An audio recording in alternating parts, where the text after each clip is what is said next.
In the name of the Father, the Son, and the Holy Spirit.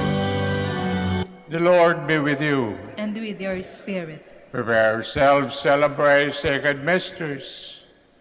Let's call to mind our sins. Be truly sorry for them.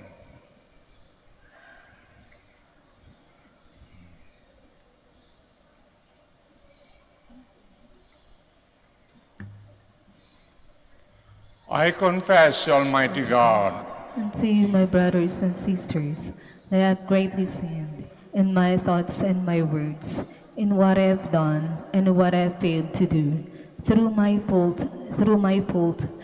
most grievous fault. Therefore I ask Blessed Mary, ever Virgin, all the angels and saints, and you, my brothers and sisters, to pray for me to the Lord our God. Almighty God, have mercy on us. Forgive us our sins. Bring us everlasting life. Amen. Lord, have mercy. Lord, have mercy. Christ, have mercy. Christ, have mercy. Lord, have mercy. Lord, have mercy. Let us pray. O God, who in the font of baptism have made new those who believe in you,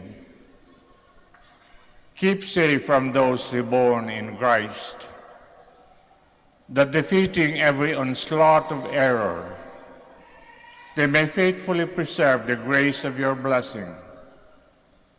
Through our Lord Jesus Christ, your Son, who lives and reigns with you in the unity of the Holy Spirit, one God, forever and ever. Amen. Please be seated. A reading from the Acts of the Apostles. The church throughout all Judea, Galilee, and Samaria was at peace. She was being built up and walked in the fear of the Lord, and with the consolation of the Holy Spirit, she grew in numbers. As Peter was passing through every region, he went down to the holy ones living in Lydda. There he found a man named Aeneas, and he had been confined to bed for 8 years, for he was paralyzed. Peter said to him, Aeneas, Jesus Christ heals you. Get up and make your bed. He got up at once. And all the inhabitants of Lydda and Sharon saw him, and they turned to the Lord. Now in Joppa there was a disciple named Tabitha, which translated is Dorcas. She was completely occupied with good deeds and almsgiving. Now during those days she fell sick and died. So after washing her, they laid her out in a room upstairs. Since Lydda was near Joppa, the disciples, hearing that Peter was there, sent 2 men to him with the request, Please come to us without delay. So Peter got up and went with them. When he arrived, they took him to the room upstairs, where all the widows came to him weeping, and showing him the tunics and cloaks that Dorcas had made while she was with them. Peter sent them all out and knelt down and prayed. Then he returned to her body and said, Tabitha, rise up. She opened her eyes, saw Peter, and sat up. He gave her his hand and raised her up. And when he had called the holy ones and the widows, he presented her alive. This became known all over Joppa, and many came to believe in the Lord. The word of the Lord. Thanks be to God. How shall I make a return to the Lord for all the good he has done for me? How shall I make a return to the Lord for all the good he has done for me. How shall I make a return to the Lord for all the good he has done for me? The cup of salvation I will take up, and I will call upon the name of the Lord. How shall I make a return to the Lord for all the good he has done for me?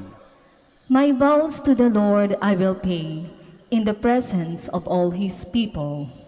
Precious in the eyes of the Lord is the death of his faithful ones. How shall I make a return to the Lord for all the good he has done for me? O Lord, I am your servant. I am your servant, the son of your handmaid. You have loosed my bonds. To you will I offer sacrifice of thanksgiving, and I will call upon the name of the Lord. How shall I make a return to the Lord for all the good he has done for me? Please stand.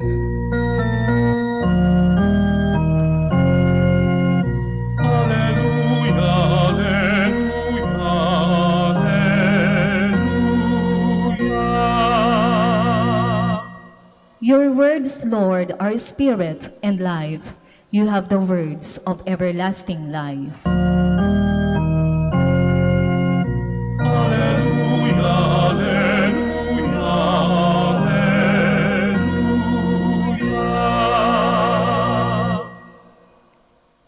The Lord be with you. And with your spirit. Reading from the Holy Gospel according to John. Glory to you, O Lord.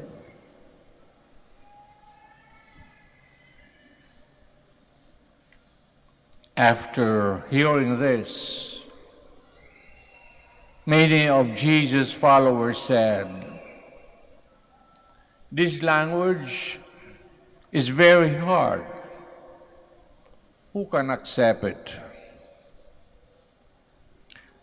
Jesus was aware that his disciples were murmuring about this, and so he said to them, "Does this offend you? Then how will you react when you see the Son of Man ascending to where he was before? It is the Spirit that gives life, not the flesh. The words that I have spoken to you are spirit, and they are life. But among you, there are some who do not believe." From the beginning, Jesus knew who would betray him. And so he added, "As I have told you,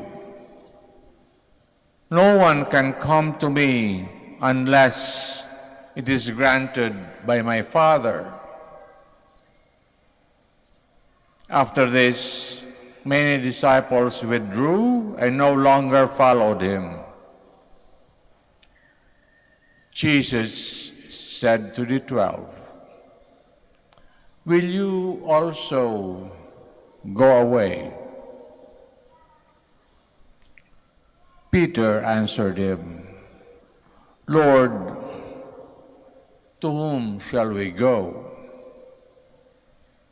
You have the words of eternal life. We now believe and know that you are the Holy One of God."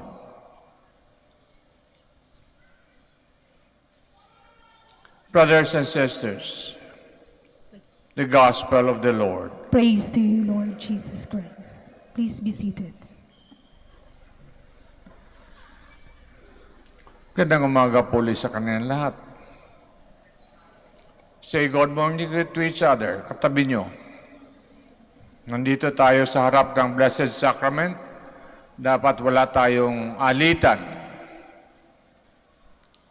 Pag meron tayong mga bagay na hindi natin maitapon, mailabas, mahirap magdasal, ha? Mahirap magdasal. We have to be careful with this, with our attitude of our souls. Ang tanong ngayon, buhat sa first reading, Bakit tayo matatakot sa multo? Bakit tayo natatakot pag may bagong namatay sa pamilya? Tayo'y takot ang takot, lalo na pagkalibing. Mga ilang araw pa lang. Tabi-tabi na ang ating tulog. At mahirap matulog daw kasi merong umalis. Sa first reading of the Acts, sinasabi ang unang katotohanan na mangyayari sa ating lahat.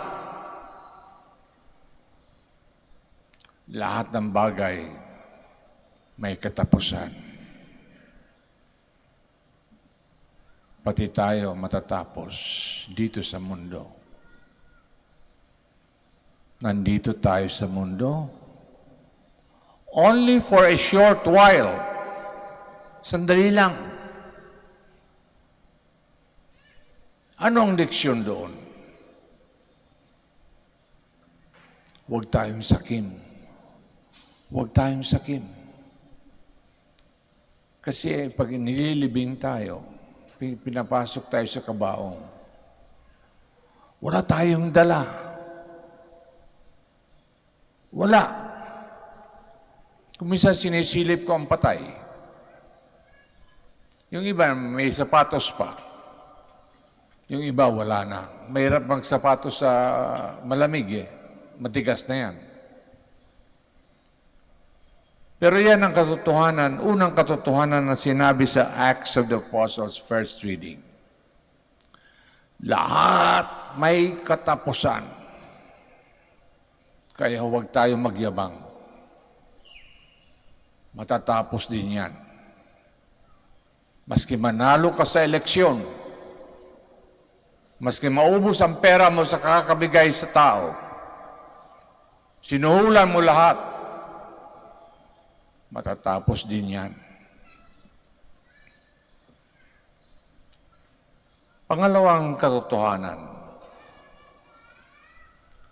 ang buhay natin ay hindi matatapos. Kung may katapusan man dito sa mundo, itutuloy yan sa kabilang mundo. Itutuloy yan. Ibig sabihin, para tayong may report card pag tayo'y nag-aaral. May report card na ibibigay, papakita natin sa ating nanay. Kung anong grado natin sa reading, sa mathematics, sa behavior. Meron tayong report card na dala-dala yan. At tayo mismo, tayo rin ang nagsusulat kung ano ang ating ginagawa. Kasi hindi natin maluloko ang ating sarili. Lalabas uli yan.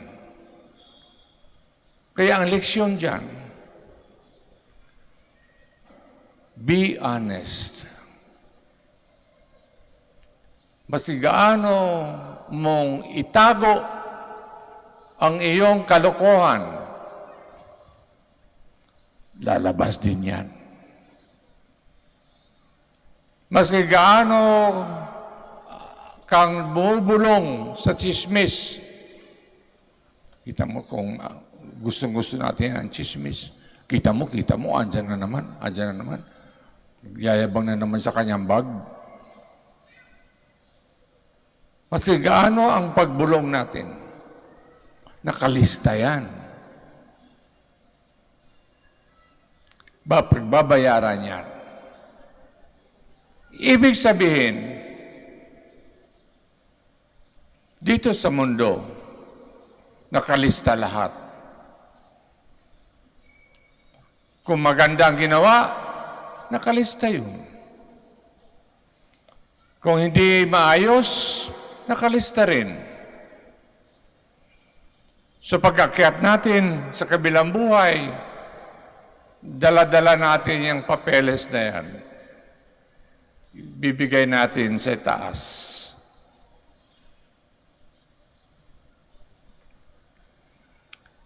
Dito sa Gospel ni John,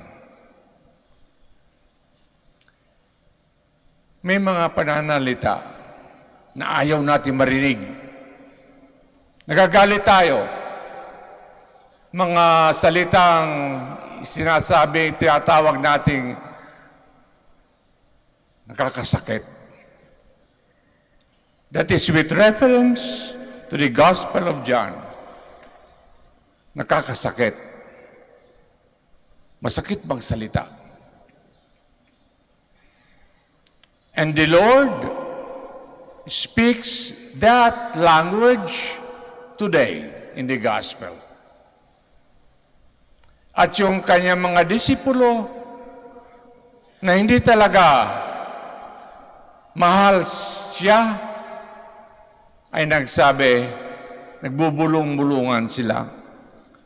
Mabuti pa siguro, umalis na tayo rito.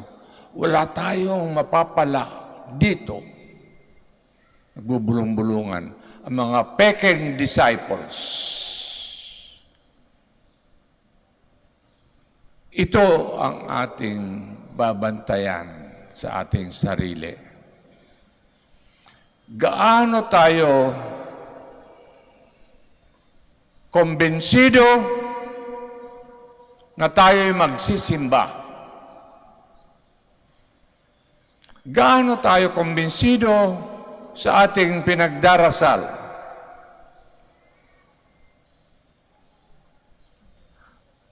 Bakit sinasabi natin to? Kasi alam ng Diyos lahat. Iniisip pa lang natin. Hindi pa natin ginagawa. Alam na niya kung anong gagawin natin. So, huwag na tayong magsinungaling. Huwag na tayong magmaang-maangan sa isa't isa. There will always come the time when ang tunay nating pagkatao ay malalaman ng iba.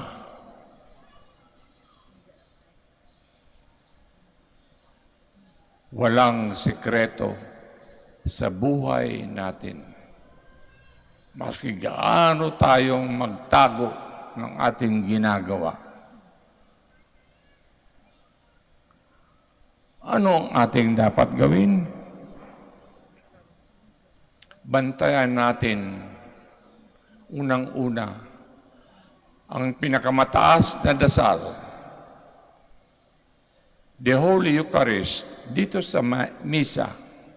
The Mass is the perfect sacrifice, the perfect prayer, ang Misa. Kaya swerte kayo.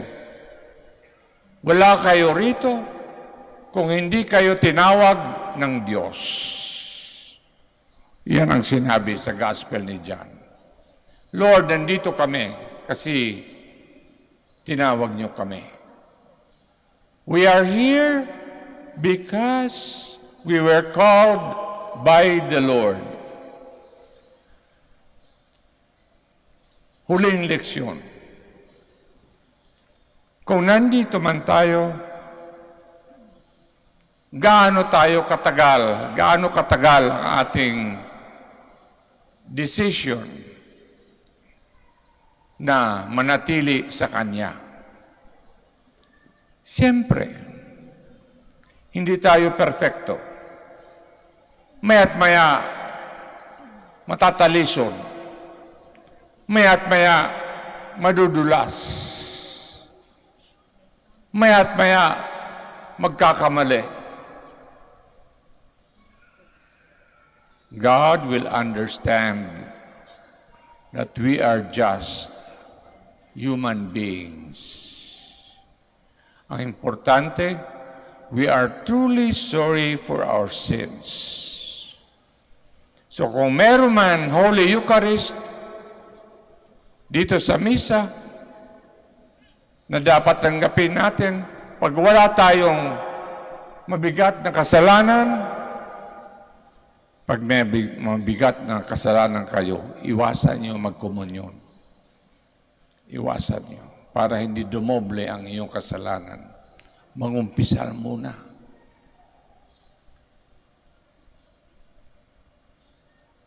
You be thankful na tinawag kayo dito ngayong umaga.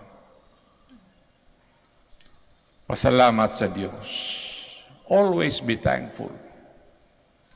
Ang mabait na bata ay madali magpasalamat. Ang mga magulang, unang tinuturo sa kanilang mga anak, anong sasabihin mo? Sasabihin sa bata, thank you. Yan ang unang leksyon sa mga bata. Hanggang pagtanda natin, paglaki natin, always think, thank you, Lord.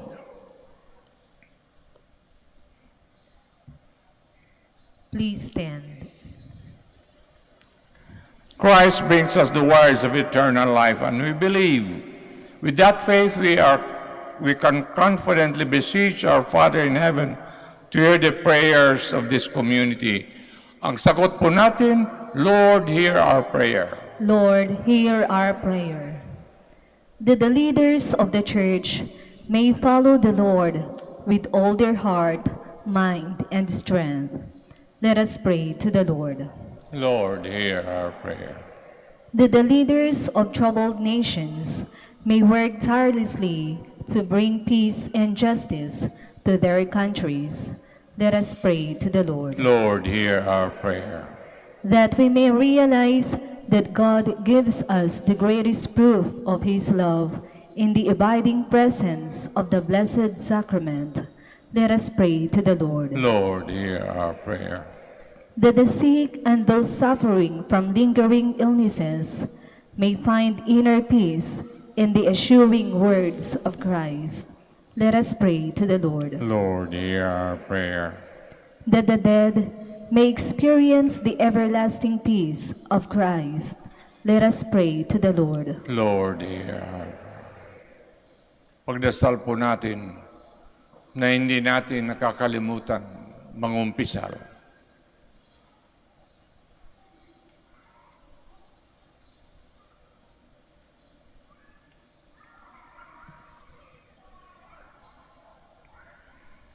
Father, your Son has the words of life. We have nowhere to go but to Him. Our prayers are offered in His name, who lives and reigns forever and ever. Amen. Amen. Please be seated.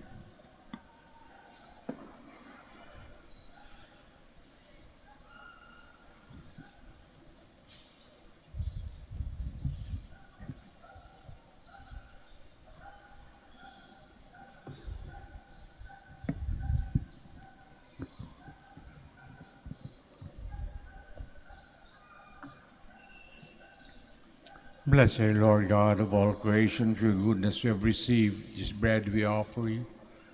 Fruit of the earth, work of human hands, it will become for us the bread of life. Blessed be God forever. By the mysteries, water and wine, may we come to share the divinity of Christ, to humble Himself, to share in our humanity.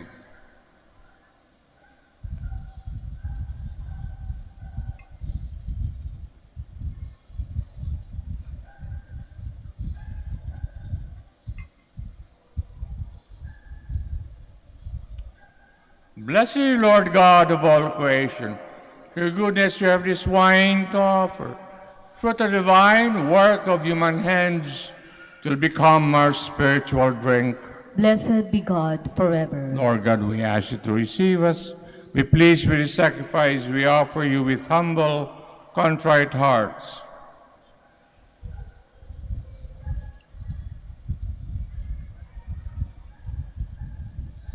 Please stand. Pray that our sacrifice may be acceptable to God, Almighty Father.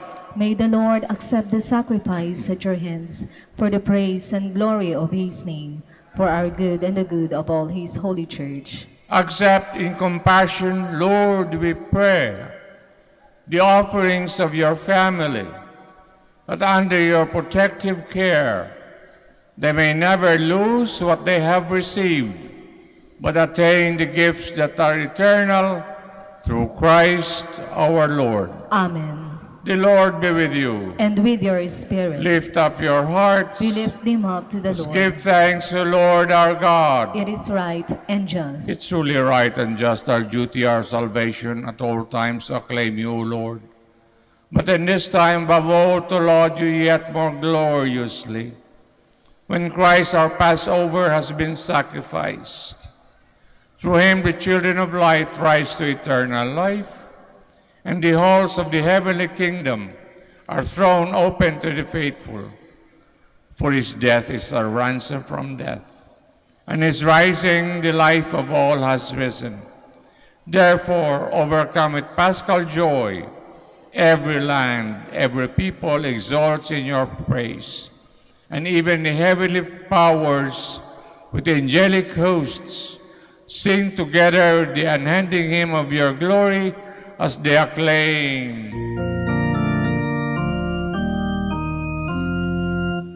Holy, holy, holy, Lord God of hosts. Heaven and earth are full of your glory. Hosanna in the highest. Blessed is he who comes in the name of the Lord. Hosanna, Hosanna in the highest. Please kneel.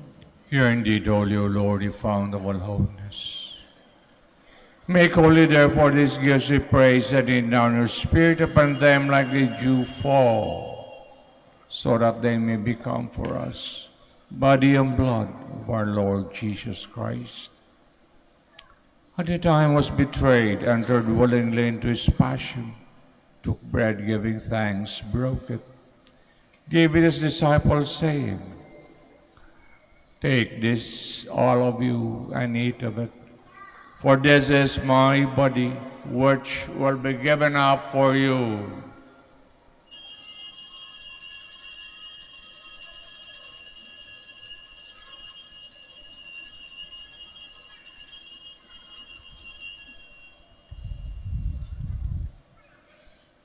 Similar way, when supper was ended, took the chalice once more, giving thanks, gave his disciples, saying, Take this, all of you, and drink from it.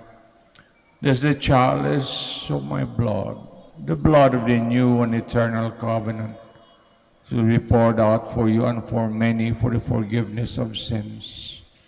Do this in memory of me.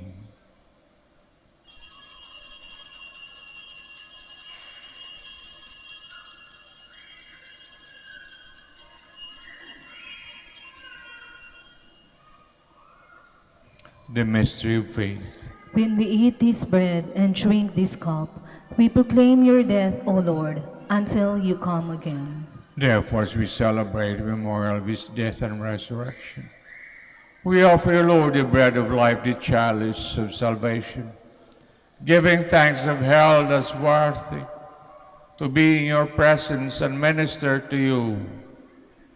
Humbly we pray, partake of the body and blood of Christ, may be gathered into one by the Holy Spirit. Remember, Lord, your church spread throughout the world. Bring her to the fullness of charity. Together with Francis, our Pope, Socrates, the Archbishop, Fidelis, his auxiliary, and all the clergy. Pagdasal natin mga namatay sa ating mga kadugo. Remember also our brothers and sisters who have fallen asleep in the hope of the resurrection. All have died in your mercy. Welcome them into the light of your face. Have mercy on us all, we pray, to the Blessed Virgin Mary, Mother of God, the blessed apostles, Saint Dominic, and all the saints who have pleased you throughout the ages, may merit to be co-heirs to eternal life, may praise and glorify you to your Son, Jesus Christ. Through him, with him, and him, O God, Almighty Father, in the unity of the Holy Spirit, all glory and honor is yours forever and ever. Amen. Please stand. Let's now pray with confidence to the Father in the words our Savior taught us.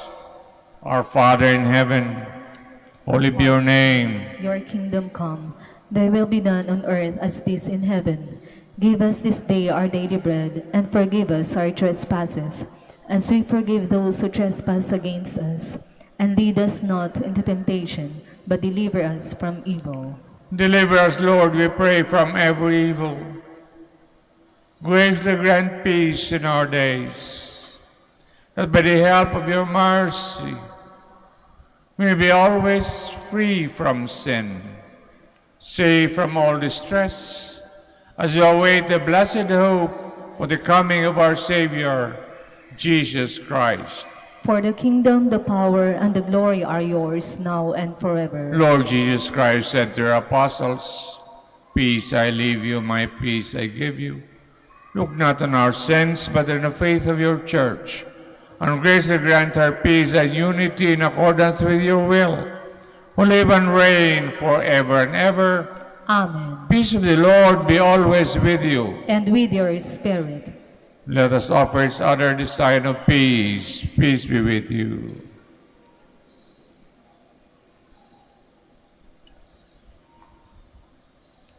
Lamb of God, You take away the sins of the world, have mercy on us. Lamb of God, you take away the sins of the world, have mercy on us. Lamb of God, you take away the sins of the world, grant us peace. Please kneel. behold the Lamb of God. Behold him who takes away the sins of the world. Blessed are those called to the supper of the Lamb. Lord, I am not worthy that you should enter under my roof, but only say the word, and my soul shall be healed.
Ang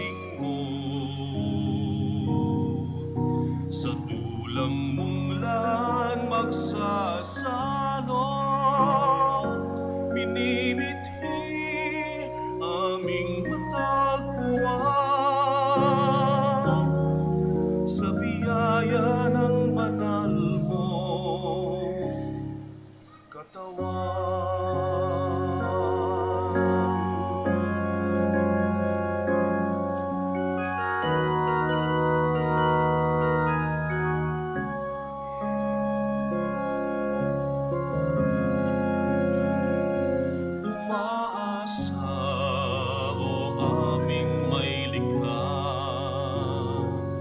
na ang tinapay at saro ay magbunga ng pagsinta at pangunawa, pagbibigay ang kusa ng ang buong bayay magkaisa.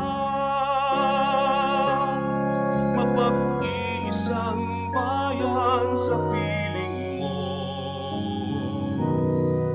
sa dulang mong lan magsasalo, minimithi aming natagpuan sa biyaya ng banal mong katawan.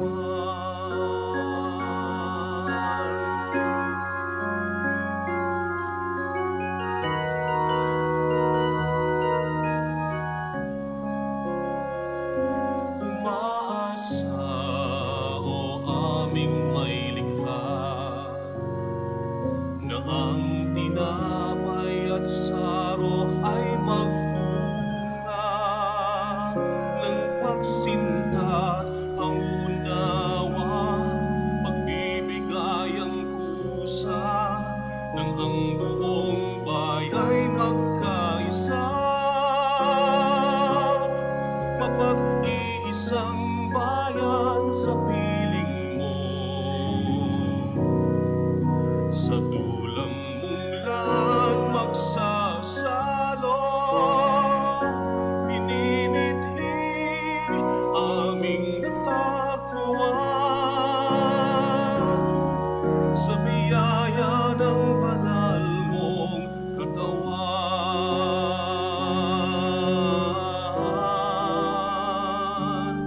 Mapag-isang bayan sa piling mo,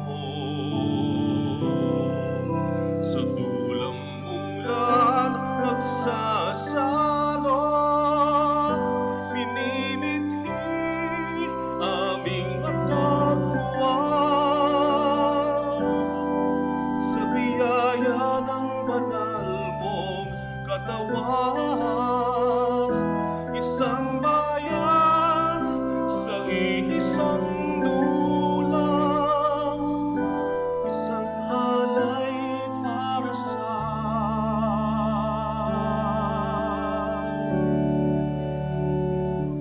sambayanan.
Prayer for the elections. Please kneel.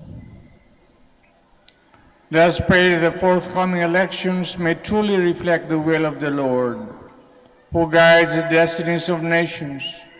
Let's pray together, deliver us, Lord. Deliver us, Lord, from coercion, violence, and terrorism, Deliver us, Lord. from dishonesty, lies, and all distortion of truth. Deliver us, Lord. From bribery, graft, and all conspiracy for fraud. Deliver us, Lord. From threats, intimidation, and perverse language. Deliver us, Lord.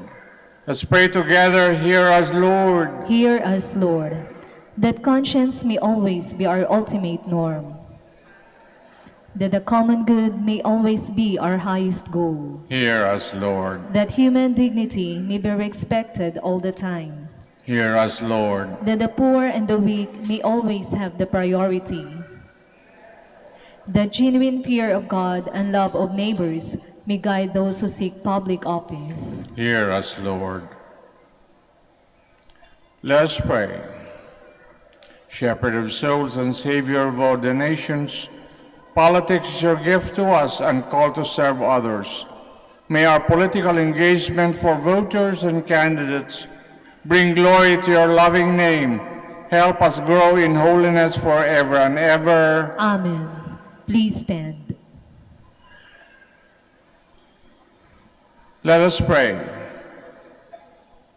Keep safe, O Lord, we pray, those whom you have saved by your kindness, that redeemed by the passion of your Son, they may rejoice in his resurrection, who lives and reigns forever and ever. Amen. The Lord be with you. And with your May spirit. Almighty God bless us all, the Father, the Son, the Holy Spirit. Amen. Prayer for the blessing of the sick. God, Almighty Father, by your blessing, give us strength, support in our frailty. Turn with kindness towards our sick brothers and sisters. Free them from all illness, restore them to good health. Through intercession of Our Lady of the Rosary of Manaoag, so that in the sure knowledge of your goodness, they will gratefully bless your holy name. We ask this through Christ our Lord. Amen. Blessing of your religious articles. In memory of the mysteries of the life, death, and resurrection of our Lord Jesus Christ, to the honor and glory of Blessed Virgin Mary, Mother of Christ, Mother of the Church, Our Lady of the Rosary of Manaoag, may these rosaries, images, candles, oil, and other religious articles be blessed, made holy. In the name of the Father, of the Son, of the Holy Spirit. Amen. The Mass is ended. We go in peace. Salamat po sa inyo. Thanks be to God.